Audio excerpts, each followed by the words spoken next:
Malik Washington is a true freshman, and he's going to be the starting quarterback for the Maryland Terrapins this season. And that's definitely something that is a little bit concerning because there really is not much depth on this Maryland team. And I think that's going to start to show, especially once they hit Big Ten play. And it's not an easy Big Ten schedule either. But the non-conference is not too bad. You have FAU to start it off, and I don't think the Owls are going to be very good. Maryland should be able to win this game. And then Northern Illinois, you might wonder why this is at 80% because they beat Notre Dame when Notre Dame was at home last season. Well, Northern Illinois lost 18 of the starters from that team who beat Notre Dame. I don't think that they're going to be the same team this year. Maryland should also win this game before a gimme against Towson. But from here on out, it is downhill sledding for this Terrapins team, kicking off Big Ten play with a road trip to Camp Randall to face Wisconsin. And the Badgers aren't looking like they're going to be a very strong team. They actually have former Maryland quarterback Billy Edwards Jr. transferring in. And while he was somewhat usable last year against Maryland, has some good dual threat capability, he's not going to be a long-term answer for this Wisconsin team, but he is going to be better than starting a true freshman in one of the toughest places to play in the country. And Maryland doesn't have a lot of experienced weapons surrounding Malik Washington either. The only real people that they have returning from the program last year are running back Nolan Ray, who was the backup last year, and a wide receiver in Octavian Smith Jr. But outside of that, this Maryland team doesn't have a lot of skill players that really push the needle forward to make this game a little bit more competitive. Defensively, they have a couple returning players that maybe will help things stay close early on, but I don't think this offense is going to be able to overcome any sort of challenge. So Maryland will drop their Big Ten opening game against Wisconsin. They have a bye week the following week before hosting Washington. Washington is going to be one of the better teams in the Big Ten, one of the dark horse teams, I think, in the Big Ten as well.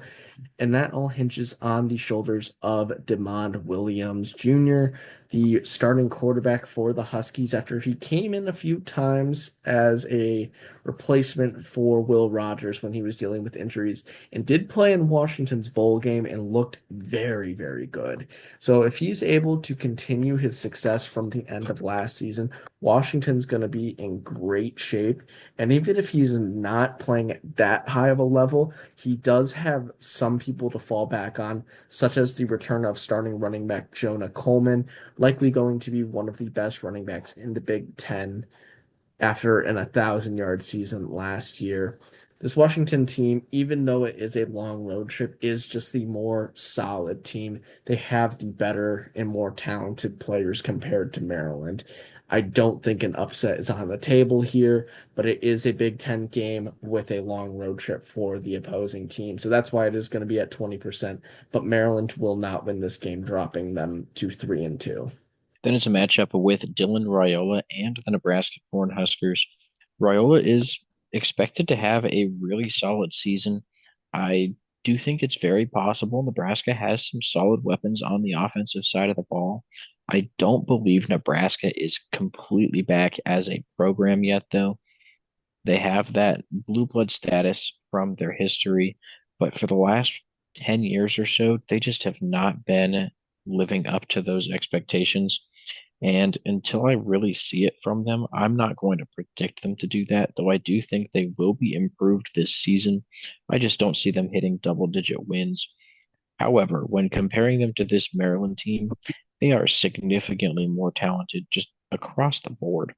I can't see the Maryland defense slowing down this Nebraska offense, and I really can't see Maryland's offense scoring much on Nebraska's defense. The matchups just are not there for the Terrapins.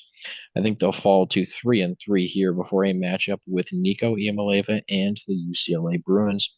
This one's going to be one of the longest road trips any team has to make this season. And I do think that's going to affect Maryland a little bit. I also think UCLA just has a better team than Maryland. Although UCLA, aside from Nico Iamaleava, I think is one of the thinnest teams in the Big Ten. I do think they're going to struggle quite a bit this season, but the quarterback play is what's going to change the outcome of this game. To be fair, we don't know a ton about Malik Washington as he is a true freshman. So if he can have an incredible season, maybe they have a chance to win this game at UCLA. But we do know about Nico Iamaleava. He led his team to the playoffs last season. While UCLA won't be a playoff team, they still have a pretty good quarterback. And I think that they are going to beat Maryland heading into the Terps' second bye week. And coming out of that bye week, they host Indiana after their college football playoff appearance last season. And they brought in Fernando Mendoza from Cal to be the starting quarterback, one of the top quarterbacks in the transfer portal and one of the top quarterback prospects for next year's NFL draft. So Indiana is looking to repeat their success from last season. They have a lot of solid weapons on their roster for Mendoza to use, including the return of standout wide receiver Elijah Surratt, who outside of Jeremiah Smith, might be the second best wide receiver in the Big Ten. And this Indiana team under Kurt Cignetti, I think, is going to be right back where they were last year. The schedule is a little bit more difficult in Big Ten play, so maybe not going 11-1, but I could easily see this team getting to double-digit wins. And against this Maryland team that doesn't have a ton of strengths, I think they will be able to handle business on the road and beat the Terps. The one strength this Maryland team does have is their secondary. They have a lot of returning production, including their two safeties in Jalen Husky and Levain Scruggs. And they're also bringing in Dante Joyner from the transfer portal, who was very solid last year out of Arkansas State. So maybe those guys can tip the scales a little bit. And like I said earlier on in the Wisconsin game, keep games competitive at the start, but I trust more experienced quarterback play at this point in the season than whatever a true freshman quarterback brings to the table. And if Malik Washington doesn't pan out, the backup quarterback, who is a transfer coming in from UCLA, does not have a lot of starting experience. So I don't think it would go much better if he were to step into a starting role. All that being said, Indiana gets the win here over Maryland, and then is a road trip to face Rutgers. And the Scarlet Knights have been pretty lackluster the past few years, but Greg Schiano has been doing a nice job of rebuilding the program, and they've been a lot more competitive in past years.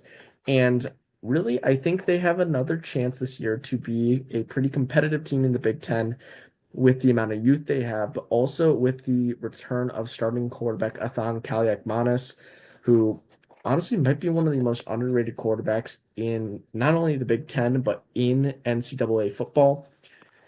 They do have to replace a big hole in the running back room with Kyle Monangai moving on to the NFL, but with a lot of strong wide receivers returning who have a good amount of experience, but are all also still pretty young. I think this Rutgers team has a chance to be really explosive and be competitive with some of the better teams in the Big Ten, but also utterly dominate teams that are a little bit weaker, like this Maryland team. This is going to be one of the few games I think Maryland has a chance to get a Big Ten win. But as you will see with a lot of these games, the easiest teams on their schedule are all road trips. And that's going to be a big reason why we don't have them winning this game against Rutgers. I think the home field advantage will eliminate any advantage that Maryland may have going into this game. So they fall to 3-6 before a tough 3 game stretch to close out the season.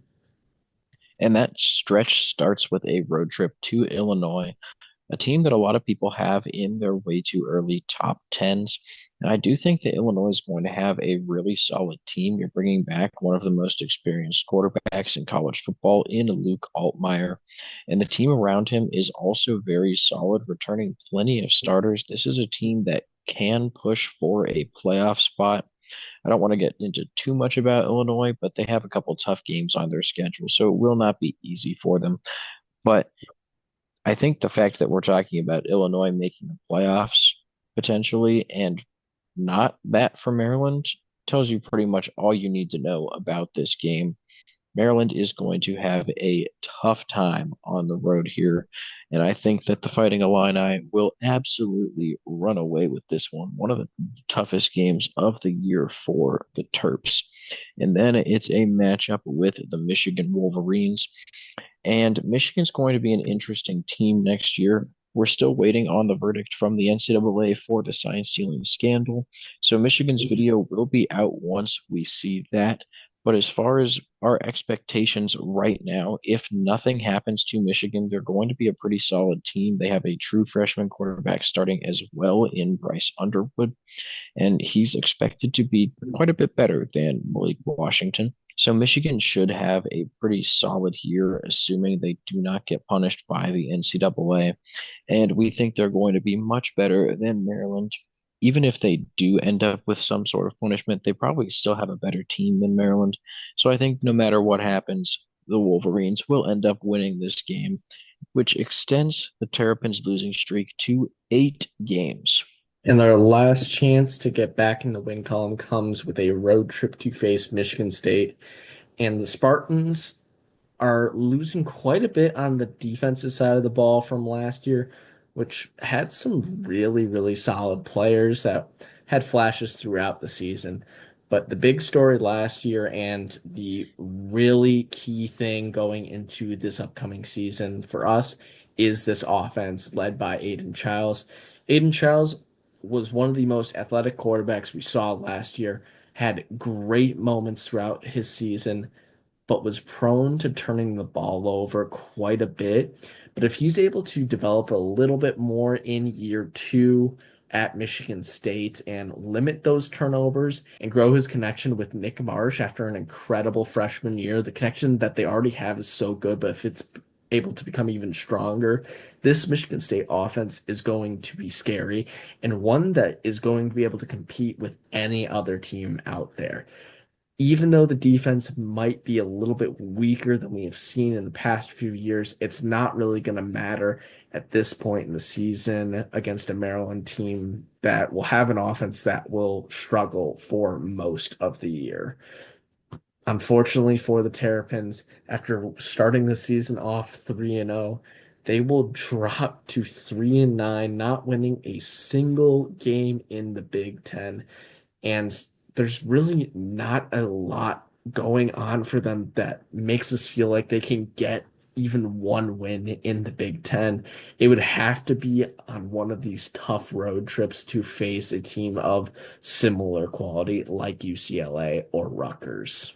We had them winning one of those games in our way too early prediction, but since then, I just think that those teams are going to be a little bit better. It might have been UCLA, and after we made the Maryland video, UCLA got Nico Iamaleava, which obviously changes things. Now, our way too early projection was 5.2 wins and 6.8 losses. That's dropped all the way down to 4.6 wins, 1.9 and 7.1 in Big Ten play. I think the floor for Maryland, they could potentially lose to Northern Illinois. That's if just everything goes wrong for this team. Then yeah, they could go 2-10. The ceiling though, if Malik Washington plays absolutely out of his mind, then there's a chance that Maryland could win all 3 of those road games we were talking about, the Wisconsin game, the UCLA game, and the Rutgers game. That would put them at 6-6 and make them bowl eligible. That is the absolute best case scenario for Maryland this season. So thank you guys for watching. Please make sure to like and subscribe, and we'll see you in our next video.